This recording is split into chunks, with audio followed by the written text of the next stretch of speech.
বন্ধুরা, চিকেন তো অনেক রকমভাবে রান্না করে খেলেন। একবার এইভাবে রান্না করে খেয়ে দেখতে পারেন। দেখতে যেমন সুন্দর হয়েছে, খেতেও হয়েছে দারুণ স্বাদের। চিকেনের এই রেসিপিটা রুটি, পরোটা, এমনকি ভাতের সঙ্গে খেতেও কিন্তু দুর্দান্ত লাগবে। নমস্কার বন্ধুরা, সর্বাণী রান্নাঘরে আপনাদের সবাইকে স্বাগত জানাই। বন্ধুরা, আজকে আমি এসেছি চিকেনের ইউনিক একটা রেসিপি নিয়ে। আশা করি আজকের এই চিকেনের রেসিপি আপনাদের সবারই ভীষণ ভালো লাগবে।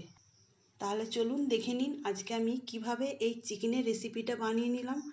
আজকের রেসিপি আপনাদের ভালো লাগলে অবশ্যই একটা লাইক দেবেন। সেই সঙ্গে যদি নতুন বন্ধুরা এসে থাকেন, অবশ্যই আমার চ্যানেলটিকে সাবস্ক্রাইব করে আমার পাশে থাকার অনুরোধ রইল। আজকে রেসিপির জন্য লাগবে চিকেন, তবে চিকেনটা নিতে হবে বোনলেস চিকেন। এখানে চিকেনটা আমি ছোট ছোট টুকরো করে কেটে নিয়েছি, আর চিকেনের পরিমাণটা এখানে নিয়েছি আমি 1 বাটি। আপনারা আপনাদের প্রয়োজন অনুযায়ী চিকেনের পরিমাপটা বাড়িয়ে কমিয়ে নেবেন। এখন আমি এই সম্পূর্ণ চিকেনটা একটা কড়াইয়ের মধ্যে দিয়ে দেব। এখন এই চিকেনের মধ্যে দিয়ে দেব পরিমাপ অনুযায়ী হলুদের গুঁড়ো, আর দিয়ে দিলাম অল্প একটু ঝাল লঙ্কার গুঁড়ো। আপনারা যেমন ঝাল খেতে পছন্দ করবেন সেই মতো বাড়িয়ে কমিয়ে নেবেন। এখন দেব পরিমাণ মতো লবণ। এখন দেব হাফ চামচ রসুন বাটা, আর দেব 1 চামচ আদা বাটা।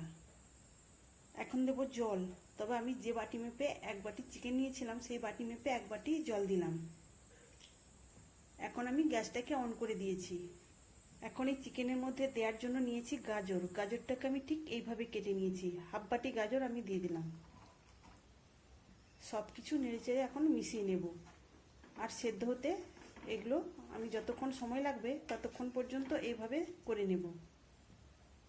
গাজরটা সেদ্ধ হতে সময় লাগবে বেশি, সেই জন্য আমি এই চিকেনের সঙ্গে গাজরটাকেও দিয়ে দিয়েছি। তবে জলটা এমনভাবে দিতে হবে সব কিছু সুন্দরভাবে সেদ্ধ হবে, অথচ জলটাও আর থাকবে না, জলটাও সেই সঙ্গে শুকনো হয়ে যাবে।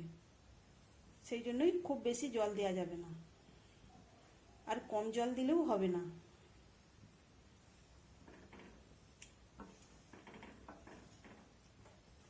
যেহেতু চিকেনটা খুব ছোট ছোট করে কেটে দিয়েছি, তাই সেদ্ধ হতে খুব বেশি সময় লাগবে না।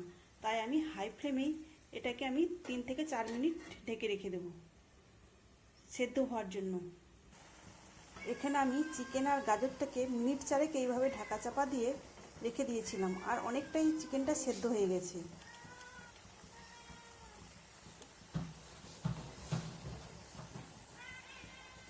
এখনো কিছুটা জল রয়েছে, তবে এই জলটাকে শুকিয়ে নিতে হবে। গ্যাসের ফ্লেমটাকে বাড়িয়েই এই জলটাকে শুকিয়ে নিতে হবে। আর এখানে গাজরটাও দেখুন খুব সুন্দরভাবে সেদ্ধ হয়ে গেছে। তবে আপনারা চিকেন এইভাবে কুচি করে না করে আপনারা বড় বড় পিসকেও সেদ্ধ করে নিতে পারেন, তারপরে সেটাকে হাত দিয়ে ম্যাশ করে নিতেও পারেন। তবে আমি একবারে এটা কুচিয়ে নিয়েছি। এইভাবে চিকেন রান্না করলে রুটি, পরোটা, তাছাড়া ভাতের সঙ্গে খেতেও কিন্তু দারুণ লাগবে। একঘেয়েমি চিকেন রান্না না করে আপনারা এইভাবে একবার বানিয়ে দেখতে পারেন। ছোট বড় সবার ভীষণ ভালো লাগবে।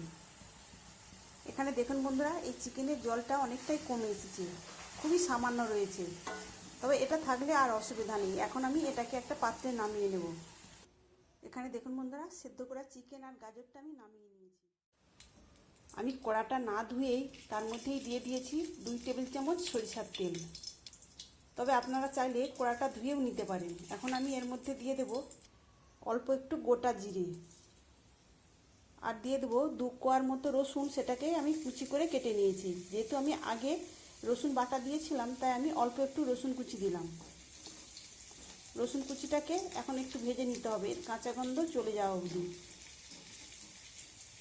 আর এখানে দেব খানিকটা কারি পাতা, কুচি করে কেটে নিয়েছি। কারি পাতাটাকেও এই রসুনের সঙ্গেই ভেজে নিতে হবে। কিছুক্ষণ কারি পাতাটা ভেজে নেওয়ার পর এর মধ্যে দিয়ে দিলাম 2টো কাঁচা লঙ্কা কুচি। কাঁচা লঙ্কা কুচিটা দিয়ে একটু নেড়ে চেড়ে এর মধ্যে এখন দিয়ে দেবো আমি কুচানো পেঁয়াজ। এখানে আমি 2টো বড় বড় সাইজের পেঁয়াজ এইভাবে কেটে নিয়েছি। যেভাবে আমি গাজরটা কেটেছিলাম ঠিক সেইভাবে পেঁয়াজটাকেও কেটে নিয়েছি। এখন পেঁয়াজটাকে দিয়ে ভেজে নিতে হবে। আর এই রেসিপিটার জন্য পেঁয়াজের পরিমাণটা একটু বেশি দিতে হবে। এখন এই পেঁয়াজটাকেও একটু ভেজে নিতে হবে, তবে খুব লাল করে ভাজার দরকার নেই, হালকা একটু ভেজে নিলেই হবে। এখানে দেখুন বন্ধুরা, আমি প্রায় মিনিট দিয়ে পেঁয়াজটাকে এইভাবে ভেজে নিয়েছি, আর বেশি লালচে করে ভাজবো না। এখন দিয়ে দিলাম একটা ছোট সাইজের টমেটো কুচি। টমেটো কুচি দিয়ে আর একটু নাড়াচাড়া করে ভেজে নিতে হবে সব কিছু। টমেটো কুচি দিয়ে কিছুক্ষণ ভেজে নেওয়ার পর এখন আমি এর মধ্যে দিয়ে দেব সেদ্ধ করা চিকেন আর গাজর। এখন সব কিছু বেশ কিছু সময় নিয়ে নাড়াচাড়া করে ভেজে নিতে হবে। চিকেনের এই রেসিপিটা খেতে কী যে দারুণ লাগে, আপনারা একবার হলেও বানিয়ে দেখবেন। আর একবার বানিয়ে খাওয়ার পর দেখবেন বারবার বানিয়ে খাওয়ার ইচ্ছা হবে এইভাবেই। আমি এখানে সব কিছু প্রায় মিনিট 3 ধরে নাড়াচাড়া করে ভেজে নিয়েছি। এখন আমি এর মধ্যে দিয়ে দেব একটা গুঁড়ো মশলা। এই গুঁড়ো মশলার মধ্যে রয়েছে জিরা আর ধনিয়া, আমি ড্রাই রোস্ট করে গুঁড়ো করে নিয়েছি, 1 চামচ দিয়ে দিলাম।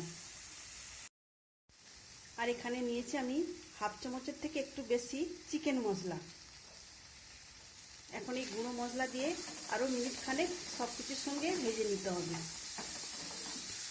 আপনাদের হাতের কাছে যদি ধনিয়া পাতা থাকে তাহলে দিতে পারেন, আমার কাছে এই মুহূর্তে নেই, তাই আমি দিলাম না। সেই জন্যই প্রথমে আমি কারি পাতা এর মধ্যে দিয়েছি। এখানে দেখুন বন্ধুরা, অল্প একটু চিকেন দিয়ে কত সুন্দর একটা রেসিপি তৈরি হয়ে গেল। তাহলে বন্ধুরা, আজকের রেসিপি আপনাদের কেমন লাগলো অবশ্যই কমেন্ট করে জানাবেন।